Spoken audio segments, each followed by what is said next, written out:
Hey, what's up? Lightboltjoe here. Today we are going to discuss Season 1 of Riverdale. Premiere January 26th, 2017. 13 episodes long because it was a mid-season premiere.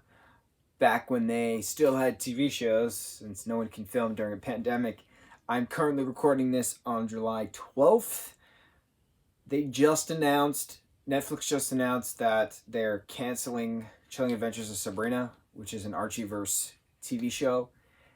And I am devastated and angry because Chilling Adventures of Sabrina is the far better show compared to Riverdale. I love my Riverdale, but they just canceled Katie Keene, which is another spinoff, and they just canceled Chilling Adventures of Sabrina. And the showrunners of Chilling of Sabrina said that they planned a crossover of Riverdale and Sabrina, and that was going to be epic.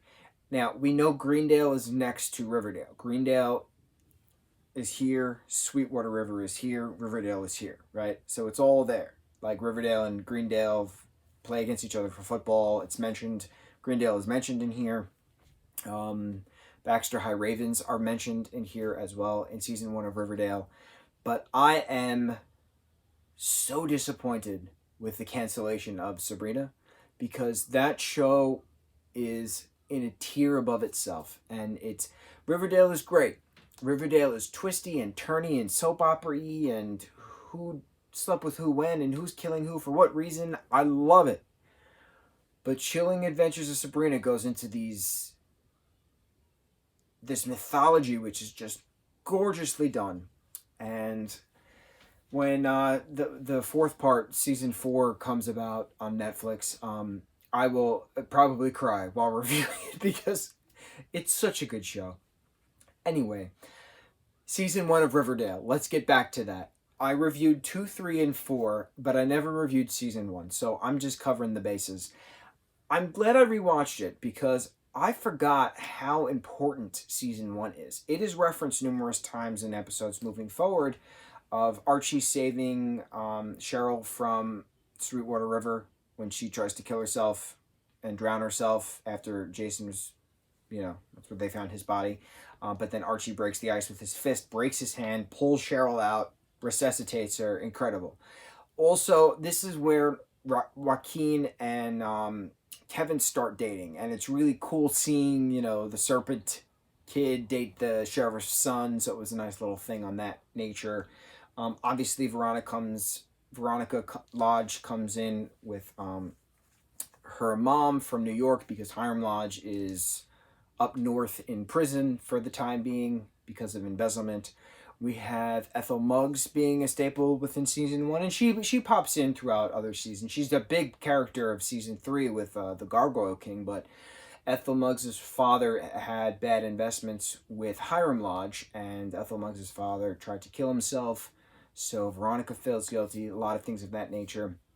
Archie Andrews lives next to Betty Cooper. You have, in the beginning of this season series, you have a perfectly looking Hal Cooper, Betty Cooper, Polly Cooper, and Alice Cooper, despite the fact that Polly was sent away to the Sisters of Mercy or something to that extent. So we get the backstory, and I've mentioned this before. Season 1 is very much who killed Jason Blossom. Jason Blossom and Cheryl Blossom went on a boat on Sweetwater River the very early morning of July 4th, and the story was that the boat capsized, Jason drowned, they couldn't find his body, Cheryl was heartbroken because it's her twin, etc., right? As the show progresses, we learned that Jason and Polly were together, and the parents never approved, but Polly was pregnant, and Jason wanted to marry her, and Jason didn't want to be in the family business of maple syrup, but it wasn't just maple syrup, it was drug smuggling through maple syrup. So as the story progresses, our sleuthy teens find Jason's jacket that F.B. Jones and Joaquin had hid as a security caution with a little flash drive of security footage of Clifford Blossom killing Jason Blossom. And then F.P. Jones had to help cover up the murder and discard the body because Clifford threatened to hurt Jughead Jones, F.P.'s son, if, FP didn't confess to the murder of Jason Blossom, so that way Clifford, the richest man in Riverdale, could still maintain his reign. Cheryl then, confronts her father. Her father then kills himself. It is referenced many times throughout the later seasons. Did he actually kill himself? Was he framed? As in, did someone hang him?